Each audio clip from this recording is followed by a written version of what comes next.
अच्छा, एक और बहुत ही आई थिंक ये वाला सवाल हर जेनजी के मन में, हर यूथ, हर यंगस्टर के मन में होगा। टॉपिक से डेविएट कर रही हूँ मगर यहाँ पे बनता है पूछना कि जब दिल मिल गए हैं तो कुंडली मिलाने की क्या ज़रूरत है? और ऐसे भी एग्जाम्पल्स हमने देखे हैं जहाँ कुंडली मिल गई है मगर फिर भी डिवोर्स हो जाते हैं, तो फिर क्या फ़ायदा?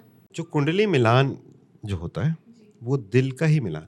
अच्छा। टेक्निकली जो है वो चंद्रमा मिलाते हैं हम, चंद्रमा माइंड, अभी मैंने बताया, तो चंद्रमा के जो अलग अलग पैरामीटर हैं वही मिलाते हैं। तो आपका कहना बिल्कुल सही है, जब दिल मिल गए तो कुंडली मिलाने की इसमें कोई ज़रूरत नहीं। क्यों? क्योंकि जो कुंडली मिलाने की प्रथा अभी भारत में पिछले कुछ समय से चल रही है, वो पहला स्टेप है कुंडली मिलाने का, गुण मिलान, जिसको आजकल तो आप ऑनलाइन खुद ही हर आदमी मिला लेता है। दैट इज कॉल्ड गुण मिलान। हम दोनों के गुण कैसे मिलते हैं?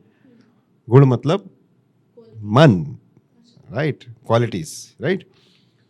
तो that is the first step. इसलिए अकेला उससे मिला के आप जो प्रश्न है वो सार्थक है उस केस में कि जिनकी कुंडलियां मिली हैं उनमें भी जूते चल रहे हैं और जिनकी नहीं मिली उनके भी अच्छे चल रहे हैं, क्योंकि वो पहला ही स्टेप है। पूरा एक 10 से 12 स्टेप है, जब आप वो मिलाते हो that is the exact matching, है ना। और वो हर कोई करता है?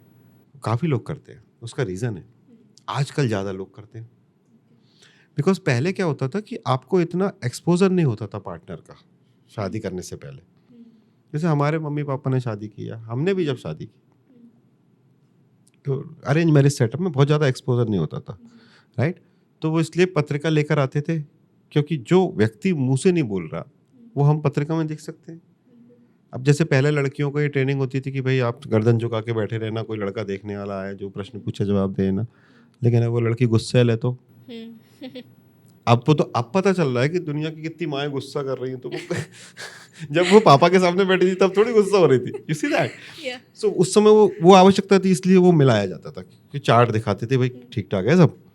अब क्या ओवर एक्सपोजर है, तो जब आप ओवर एक्सपोज होते हो तो आप हर आदमी के अंदर तो कुछ तो कमी है, बिल्कुल, तो फिर आपको कमी दिखने लगती है।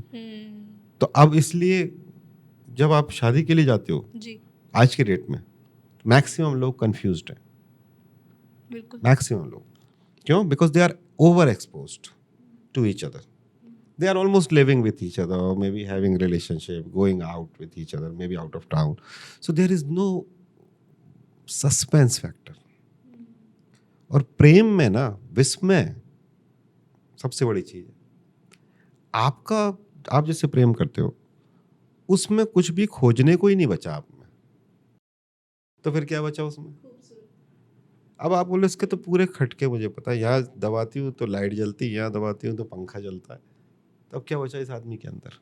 You see that. So that factor of विस्मय इज वेरी इंपॉर्टेंट। अब ये दोनों तरीके का होता है,